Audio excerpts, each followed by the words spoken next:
asalaamaaleykum wa rahmatullah mbokki codice de la strada ñu ñëwaat nag def benn vidéo rek ci benn argumento boo xam ni xaw naa sonal ñu bari léegi ñu ngi koy tàmbali xaw ma ndax danaa ko eggale ci vidéo yi waaye maa ngi commencé war ko commencé ci argument ci leçon bu njëkk bi ci guida in relazione alle qualità idoneità alla guida la war a tàmbale idoneità alla guida boo ko déggee mooy aptitude à conduire maanaam aptitude bi nga war a am pour mën a guidare na war a mel balaa ngaa guidare loolu la ñuy njëkk jàng après bu ko jaree ñu def yeneen vidéo buñ duggee ci idoneità alla guida mu ne l'idoneità alla guida può essere compromessa se maanaam aptitude boobu noonu muy wax mën naa yàqu mën naa am li ko mën a compromettere li ko mën a yàq mooy se si fa uso di alcuni farmaci sedativi bu fekkee nit ki dafa jëfandikoo yenn garab yi nga xam ne day nelawloo nit sédative mooy loo xam ne nit da koy naan pour nelaw o antidépressive wala loo xam ne antidépressif la se si fa uso di drogue bu fekkee nit ki dafa jëfandikoo drogue lu ci mel ni hallucinogèni LSD ecstasy et cetera wala amphétamine wala hashish marijuana cocaïne héroïne yépp ay xeeti drogue la se si fa uso di bevande alcooliche bu fekkee nit ki dafa jëfandikoo boisson alcoolique mooy boisson bu am alcool l'alcool può causare uno stato di euforia mu ne alcool mën naa jural nit ki état boo xam ne euforia la euforia mooy nit ki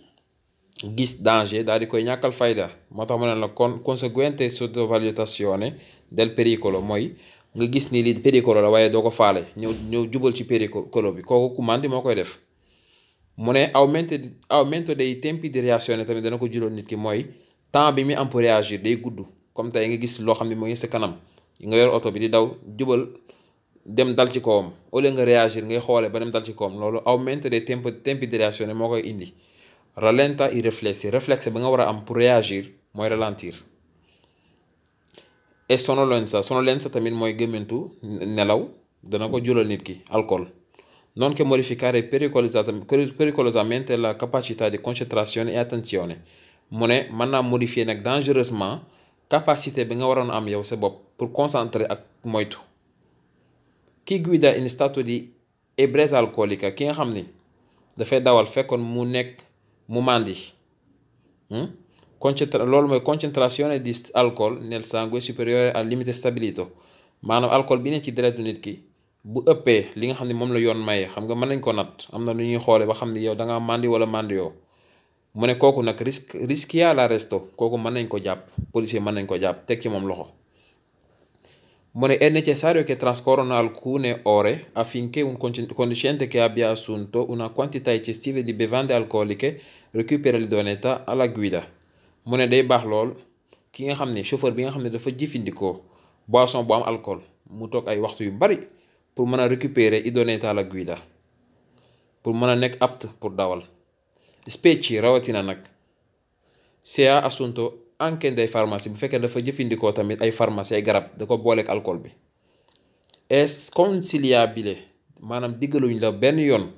guidare quando si ha uno stato emotivo alterato nga dawal bu fekkente ne da nga yore stato emotivo alterato maanaam da nga kontaan ba mu ëpp wala nga mer ba mu ëpp yooyu tey nit ku koy def nit ku mel nekk ci état boobu warul dawal diggaluñ ko ko ma terewuñ ko ko mais c'est pas conseillé mu ne è opportuno day baax per il conducente bu chauffeur bi che accusa segni di stanchezza diminuire la velocità bi nga xamante ni dafa seetlu ci boppam ne dafa sonn mu wàññi vitesse am e raggiungere la più vicina piazzola di sosta e riposare ba pare mu dem ci piazzola di sosta bi gën a jege après daal di fa riposare daal di fa noppalu non è vero du dëgg che bisogna avvicinarsi al veicolo che lo precede nella marcia du dëgg nag bu ne la boo sonnee danga war a sës ci oto bi nga xam ne moo ne sa kanam déedéet mu ne l'alimentazione con cibi pesante maanaam jëfandikoo lekk gu diis ci bi mooy ñam woo xam ne dafa diis comme ni ko ngeen yi defee wala njaween yi mu ne def lu mel noonu eccessiva wala loo xam ne dafa bari o di difficile digestione wala loo xam ne dafa naqare reesal può provocare una diminuzione dell'attenzione mën naa tax attention bi concentration bi nga waroon am ci strada bi wàññeeku baax a baax et un aumento dei tempi di reazione pare tempo di reazione yi yokku réaction xam ngeen ko réagir temps bi nga war a am pour réagir bu yokkoo mooy doo gaaw a réagir quindi è sconsigliata per chi deve guidare, kon diggaluñ ko ki nga xam ne daa war a dawal. loolu ñu bàyyi ko xel bu baax a baax. léegi ma dem ci quiz yi nga xam ne moo jëm ci leçon bii. kii dafa indi ay laaj yi nga xam ne dañuy def V mooy vero yi def F mooy falso yi. boo leen comprendre rek daanaka moom yi saa su ñëwee nga mën koo tontu normalement. mu ne l'idoneità alla guida può essere compromessa se si fa uso di alcuni farmaci. gis nga moom lañ jàng léegi sédatif yi mu ne l'idoneità alla guida mën naa wàññeeku bu fekkente ni nit ki dafa jëfandikoo yan garab yi nelawloo nit. fii ci suuf mu ne l'idoneità alla guida può essere compromessa se si fa uso di farmaci antidepressivi. kon farmaci sedativi ak farmaci antidepressivi loolu day compromettere l'idoneità alla guida day tax doo mën a dawal. ak tamit mu ne la l'idoneità alla guida può essere compromessa se si fa uso di allucinogeni LSD ecstasy etc. kon jàppal ñett yi ni ku ko jëfandikoo du mën a dawal. mu ñëw ci quatrième demande ne l'idoneità alla guida può essere compromessa se si fa uso di bevande alcoliche. bevande alcoliche mooy boisson alcoolique kooku tamit ku ko jëfandikoo doo mën a dawal. kon ñeent yooyu ñooy yi nga xam ne bu ko nit ki utiliser doo mën a guidare. ci suuf mu ne la l'idoneità alla guida può essere compromessa se si fa uso di caffè amaro. mën naa wàññeeku fekkee nit ki dafa jëfandikoo café gu weex. café gu amaro moom du tere kenn nit ku sonn sax da koy jëfandikoo pour mën a concentré wu.